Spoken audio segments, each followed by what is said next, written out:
दोस्तों नमस्कार, मैं मन्नू आपका स्वागत करता हूं। हाजिर हूं दोस्तों एक और नई बेहतरीन मूवी की स्टोरी को लेकर।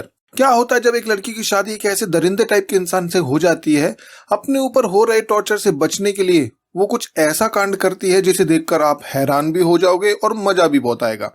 पूरी कहानी जानने के लिए देखते रहिए पूरा वीडियो। और हाँ, वीडियो पसंद आए तो लाइक एंड सब्सक्राइब जरूर कीजिए। तो बिना टाइम वेस्ट किए शुरू करते हैं।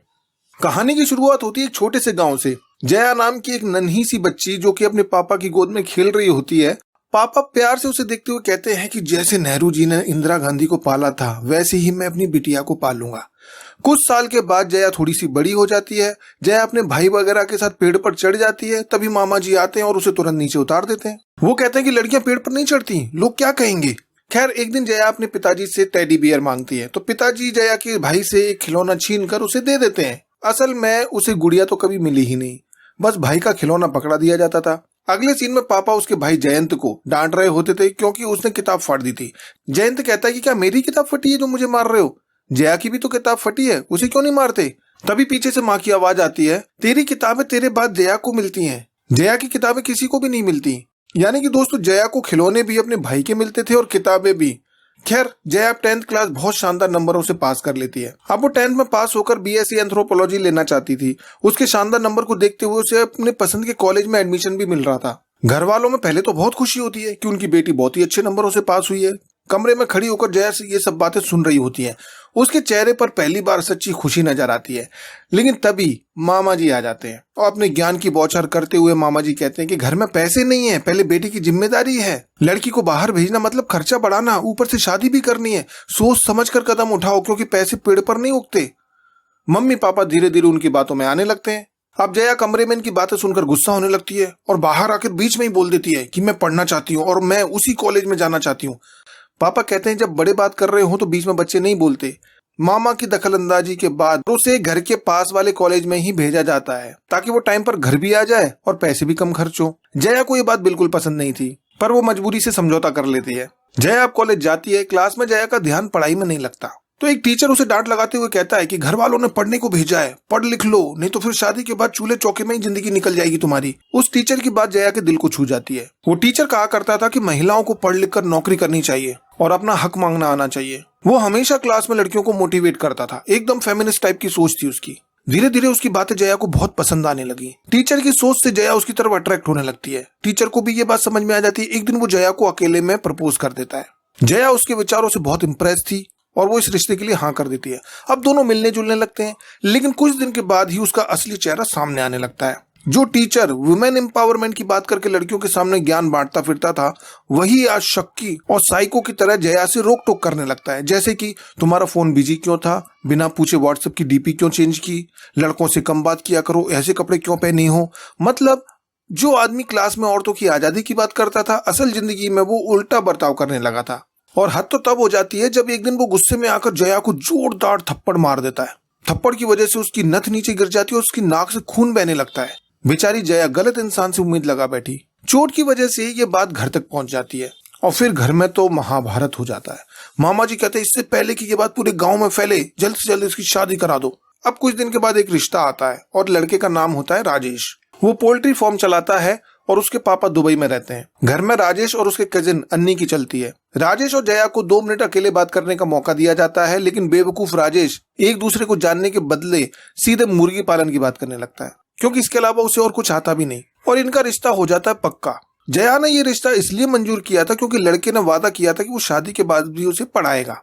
अब जल्दी से शादी भी हो जाती है।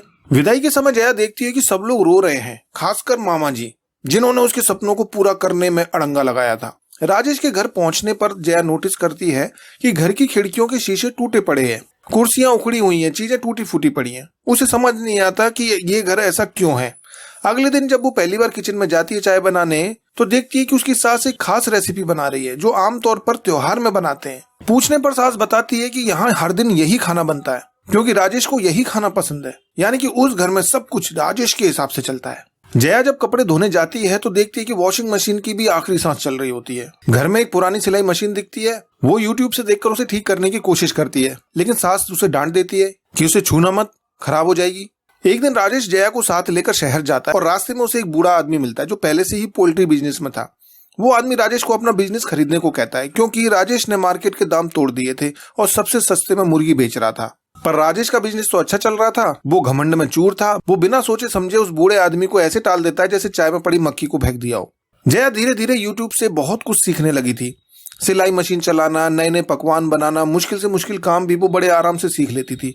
वो नई रेसिपी बनाती और सोचती कि शायद राजेश को आज पसंद आए, लेकिन राजेश को नई डिश देखते ही गुस्सा आ जाता था। उसे तो बस एक ही डिश चाहिए डेली। शादी से पहले उसने कहा था कि वो जया को पढ़ने देगा, लेकिन जया जब भी पढ़ाई की बात करती तो राजेश उसको टाल देता, बल्कि टीवी का रिमोट जमीन पर पटक कर तोड़ देता था। सास वहीं बैठी मुस्कुराती हुई सफाई पेश करती है। एक दिन जया ने यूट्यूब से सीखकर एक नई डिश बड़े प्यार और मेहनत से बनाई। राजेश ने गुस्से में पूरी प्लेट उठाकर फेंक दी। जब सास ने बताया कि जया ने बहुत मेहनत की है इसको बनाने में, सुबह से लगी हुई है वो, तब जाकर राजेश उससे माफी मांगने लगता है। लेकिन जया यहाँ पे कहती है कि खाना किसी ने भी बनाया हो, खाना फेंकना ठीक नहीं है। बस इतना सुनते ही राजेश एक जोरदार थप्पड़ मार देता है और कहता है कि मैंने माफी मांग ली तो अपना मुंह बंद रखो और मुझसे बात करना है तो तमीज से करना सीखो। घर पे सब लोग शांत, किसी ने कुछ नहीं कहा, एकदम सन्नाटा। शाम को राजेश जया के पास आकर माफी मांगने लगता है। ऐसा लगता है जैसे वो माफी नहीं मांग रहा है, एहसान कर रहा हो। राजेश जया को रेस्टोरेंट ले जाकर सॉरी बोलता है और वादा करता है दोबारा ऐसा नहीं करेगा। लेकिन अगले ही सीन में हम फिर से उसे जया को थप्पड़ मारते हुए देखते हैं। फिर से माफी मांगता है और मूवी दिखाने लेके जाता है, रेस्टोरेंट में खाना खिलाता है और कहता है दोबारा हाथ नहीं उठाएगा। हर बार कहता है कि आखिरी बार था, अब नहीं होगा, और ये रूटीन बन जाता है। एक दिन जया अपनी मम्मी को ये सब बता देती है फोन पर। मम्मी कहती थोड़ा एडजस्ट करना पड़ता है, बस थप्पड़ी तो मारा है, वो भी घर में, पब्लिक में थोड़ी मारा है। ये सुनकर जया और मायूस हो जाती है क्योंकि उसके घर वाले उसकी प्रॉब्लम को हल्के में ले रहे थे। राजेश की माँ भी कहती है कि पहले वो ज्यादा गुस्सा करता था, अब सुधर गया है, घर संभालता है, इसमें अब हम क्या कहें। जया की ननद कहती है कि मैं भी अपने ससुराल वालों से परेशान होकर वापस मायके आ गई थी, कोई वापस लेने तक नहीं आया। अगर तुम भी अपने मायके चली जाओगी तो लोग तुम पर ही इल्जाम लगाएंगे। तो दोस्तों जया यहाँ पर समझ गई थी कि अब उसकी यही जिंदगी बन चुकी है, मार खाना, चुप रहना, हर बात में हाँ मिलाना। उसे किसी से कोई उम्मीद नहीं रही, ना माँ बाप, ना भाई, ना पति, ना ससुराल, उसका कोई नहीं था।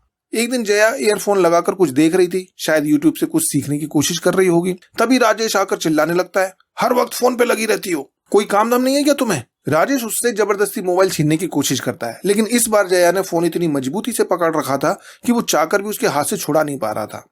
राजेश गुस्से में अपना हाथ उठाता है, हमेशा की तरह से थप्पड़ मारने के लिए। लेकिन दोस्तों इस बार कहानी बदल जाती है।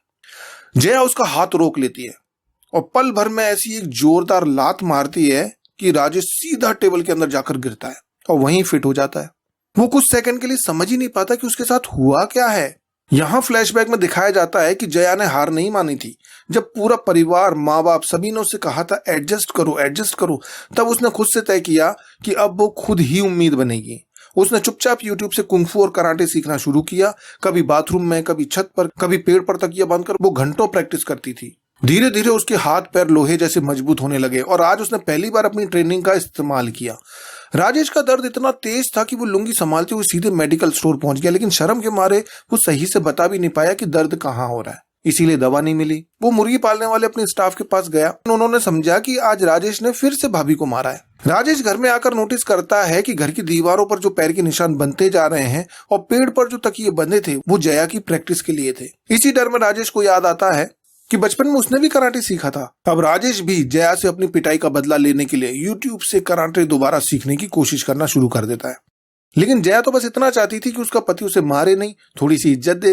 वो पहले की तरह खाना बनाती है, घर संभालती है, लेकिन राजेश का दिमाग अभी भी रिवेंज वाले मोड पर था। ये सारी एडवाइस उसका कजिन अन्नी उसे दे रहा था। काफी ट्रेनिंग के बाद राजेश घर आया। मौका देखकर राजेश छिप कर मोबाइल में रिकॉर्डिंग ऑन कर देता है ताकि वो बाद में सबको दिखाकर जया की इंसल्ट कर सके। जया को उसके कमरे से बाहर बुलाकर झगड़ा करता है ताकि उसे मारने का मौका मिले और उसे एक थप्पड़ मार देता है और जया भी दोस्तों वहीं पर एक भारी थप्पड़ देकर जवाब दे देती है। और फिर शुरू होता है घर के अंदर रेसलिंग मुकाबला। जया राजेश पर भारी पड़ने लगती है। जया बार बार उसे गिराती है, लातें बरसाती है, हालत खराब कर देती है। राजेश लगभग रेंगने की हालत में पहुंच जाता है। लेकिन तभी राजेश की माँ और बहन बाहर से घर में कदम रखती है और वो देखती हैं कि उनका बेटा जया की लात खाकर हवा में उड़ता हुआ टेबल पर जा गिरता है। जब घर की हालत देखती हैं तो दंग रह जाती हैं। सिर्फ उनका राजेश ही जमीन पर नहीं पड़ा, बल्कि डाइनिंग टेबल भी टूटा पड़ा है, टीवी भी फूटा पड़ा है और भी सामान टूट चुका है। ये सीन बड़ा मजेदार था दोस्तों। खैर राजेश की माँ जया के मायके वालों को बुलाकर शिकायत करते हुए कहती है, मेरे बेटे की शादी मैंने इसलिए नहीं करवाई कि वो मेरे बेटे को मारे, मेरा बेटा तो बहुत भोला है। जया के पेरेंट्स कहते हैं आपका बेटा भी तो उसे रोज मारता था। सास बोलती है आप भी तो अपनी पत्नी को मारते होगे, अगर वो पलट के मार दे तो कैसा लगेगा। राजेश की माँ और अन्नी राजेश का ही सपोर्ट करते हैं। मर्दों को तो गुस्सा आ ही जाता है, तो क्या औरत भी वैसी ही बन जाए। अन्नी भी जया की गलती बताता है। तब जया तुरंत जवाब देते हुए कहती है जब मुझे रोज थप्पड़ मारा जाता था तब घर की इज्जत नहीं गई क्या? बदनामी सिर्फ तब होती है जब औरत पलट कर मार दे। अन्नी हंसते हुए कहता है राजेश ने एक बार गुस्से में मार दिया होगा, हर रिश्ते में इतना तो चलता है। जया कहती है 6 महीने में उसने मुझे 21 थप्पड़ मारे, तो क्या 10 साल में मैं 420 थप्पड़ खाऊं और 40 साल में 1680 थप्पड़ खाकर मर जाऊं? क्या मैं बस मार खाने के लिए पैदा हुई हूं? मैं अब और बर्दाश्त करने वाली नहीं। अगर इसने दोबारा मारा तो मैं भी उसको मारूंगी। ये सुनकर पूरे घर में एकदम सन्नाटा छा जाता है। अन्नी राजेश को एक कोने में ले जाकर कहता है कि अभी तू उससे माफी मांग ले ताकि बात यहीं रुक जाए, वरना सब हंसेंगे तेरे ऊपर कि बीबी से मार खा के आया है। वो एक प्लान बताता है कि अभी माफी मांग ले और फिर बाद में उसको प्रेग्नेंट कर देना। 4-5 साल वो बच्चे में ही उलझ के रह जाएगी, फिर जरा भी अगर वो ठीक हुई तो एक बार और प्रेग्नेंट कर देना। इसी तरह 4-5 साल और चले जाएंगे और उसके बाद तो तेरे ही राज चलेगा, तब तू जाके असली मर्द कहलाएगा। राजेश यही सोचकर जया से माफी मांग लेता है और जया भी माफी मांगकर बात को खत्म कर देती है। राजेश अन्नी के बताए रास्ते पर चलता है। वो जया को प्यार और इज्जत देता है। जया को और क्या चाहिए था? जया को इम्प्रेस करने के लिए कभी उसके बनाए पकवान खाता है तो कभी उसके लिए गाना गाता है।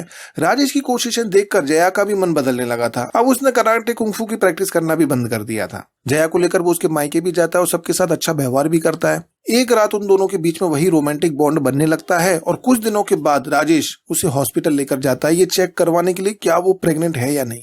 हॉस्पिटल में दोस्तों राजेश के पास अन्नी का एक वॉइस नोट आता है जिसमें वो कह रहा होता है अपना प्लान काम तो कर रहा है ना, और ये मैसेज जया सुन लेती है। उसे शक हो जाता है कि कुछ तो गड़बड़ चल रहा है। काफी पूछने पर भी राजेश बता नहीं रहा होता कि आखिर क्या प्लान है। हॉस्पिटल की रिपोर्ट में जया का प्रेगनेंसी टेस्ट पॉजिटिव आता है। रात को घर पर जया राजेश से जब पूछती है प्लान के बारे में, राजेश अब तंग आकर गुस्से में अपने प्लान के बारे में बता देता है और घमंड में कहता है कि तुझे क्या लगा मैं डर गया? अब तू मेरे बच्चों की माँ बनकर उन्हीं की देखभाल करती रहेगी, ना पढ़ पाएगी ना नौकरी करेगी, तेरी पूरी जिंदगी मैं खत्म कर चुका हूँ। ये सुनकर दोस्तों जया शॉक्ड हो जाती है। सदमे में वहीं बेहोश होकर फर्श पर गिर जाती है। कुछ देर बाद हम देखते हैं जया हॉस्पिटल के बेड पर है और डॉक्टर बताते हैं कि उससे मिसकैरेज हो चुका है। राजेश और उसकी माँ सब उसे ही दोष देने लगते हैं। सासू माँ कहती है कि तुमने मेरे बेटे को लात मारी थी, भगवान ने तुम्हें उसी की सजा दी है। जया के मम्मी पापा भी उसे ही डांट लगाते हैं। उन लोगों की नजरों में भी जया ही हर चीज की जिम्मेदार थी। तभी जया ये फैसला करती है कि मैं राजेश के साथ नहीं रहना चाहती। पापा गुस्से में जवाब देते हैं कि अगर तू वहां नहीं रहना चाहती तो मेरे घर में भी तेरे लिए कोई जगह नहीं। जया चुपचाप वहां से बाहर निकलने लगती है, लेकिन राजेश उसे रोक लेता है और हॉस्पिटल का आधा बिल पे करने को बोलता है। जया के पास पैसे तो होते नहीं उस समय। जया गले से सोने की चेन निकालकर दे देती है राजेश को और रोते हुए अस्पताल से निकल जाती है। खैर कुछ समय के बाद जया का भाई जयंत उसके पास जाता है। वही एक था जो उसके दर्द को समझ रहा था। वो उसे एक पीजी में लेकर जाता है जहां जया रह सके। अब वो नौकरी ढूंढने लगती है। जया के पास कोई डिग्री तो थी नहीं और ना ही किसी तरह का कोई जॉब एक्सपीरियंस था। इस वजह से उसे कहीं भी काम नहीं मिल रहा था। बेचारी परेशान होकर खूब रोती है। आखिरकार हालात से परेशान होकर वो बिल्डिंग की छत पर चली जाती सुसाइड करने के लिए। वो सब कुछ खत्म कर देना चाहती है, लेकिन तभी सीन कट होता है और हम देखते हैं कि राजेश का एक वीडियो इंटरनेट पर वायरल हो गया है। वही वीडियो जिसमें जया ने उसकी पिटाई लगाई थी। असल में राजेश ने रिकॉर्डिंग के लिए मोबाइल को जहां रखा था, जया ने उसे उसी जगह पटका था। तो मोबाइल रिपेयर करने वाले दुकानदार ने उस वीडियो को वायरल कर दिया। लोग उस पर मीम्स बना रहे हैं, हंस रहे हैं। न्यूज चैनल, सोशल मीडिया पर बहस छिड़ गई है, क्या पत्नी का पति पर हाथ उठाना ठीक है? सैकड़ों लोग राजेश पर मीम्स डाल रहे हैं। राजेश शर्म के मारे घर से बाहर ही नहीं निकल पा रहा, काम पर जाना भी बंद कर दिया है। उधर मुर्गी पालने वाले बूढ़े आदमी ने राजेश से भी सस्ते दाम में मुर्गियां बेचना शुरू कर दिया है। उसका बिजनेस बढ़ रहा है, राजेश का बिजनेस डाउन हो रहा है। अन्नी राजेश को उसकी इज्जत बचाने का आखिरी तरीका बताता है और वो होता है तलाक देने की धमकी। राजेश अब प्लान बनाता है, अगले दिन अपने वर्कर के साथ मिलकर उस बूढ़े आदमी को मारकर सबक सिखाएगा। फिर हम देखते हैं कि कुछ दिन के बाद कोर्ट में जज कहती है तुम दोनों पहले आपस में बात करो, उसके बाद ही फैसला करो कि साथ रहना है या अलग रहना है। जया बात करने के लिए मान जाती है। राजेश को लगा कि शायद अब थोड़ी सी बहस के बाद सब नॉर्मल हो जाएगा और तलाक नहीं होगा, लेकिन अब आता है कहानी में ट्विस्ट। जया तलाक के पेपर हाथ में लेकर पूछती है आजकल तुम्हारा मुर्गी वाला बिजनेस कैसा चल रहा है और कितने में बेच रहे हो मुर्गियों को? राजेश धीरे से जवाब देता है 125 रुपए में। जया तलाक के पेपर पर साइन कर देती है और मुस्कुराकर कहती है लेकिन मैं तो 115 में बेच रही हूँ, और पेपर राजेश के हाथ में देकर फुल एटीट्यूड दिखाते हुए वहां से उठकर चली जाती है। राजेश बस देखता रह जाता है कि आखिर ये हुआ क्या। तब हमें फ्लैशबैक में दिखाया जाता है जब बूढ़ा आदमी राजेश को बिजनेस बेचने की बात कर रहा था, तब ये सारी बात जया ने सुन ली थी। अब जिस दिन वो छत से कूदने वाली थी उसी दिन उसे बूढ़े आदमी का बिजनेस पार्टनर बनने का आइडिया आता है। बैंक से छोटा सा लोन लेकर बिजनेस में उतनी ही मेहनत करने लगती है जितनी कभी घर में किया करती थी, पर अब मेहनत उसके खुद के भविष्य के लिए कर रही थी। अगले सीन में हम देखते हैं कि राजेश के वर्कर्स बूढ़े आदमी को मारने के लिए जाते हैं, लेकिन सामने जया खड़ी होती है और जया अपने कुंफू कराटे से एक के बाद एक सबको धूल चटा देती है। और इसी के साथ ये शानदार मूवी यहाँ पर एंड हो जाती है। तो दोस्तों ये थी जया की कहानी। अगर आपको पसंद आई हो तो वीडियो को लाइक करना, चैनल को सब्सक्राइब करना और बाकी अपनी राय को कमेंट बॉक्स में जरूर बताना। मिलते हैं अगले वीडियो में, तब तक के लिए नमस्कार।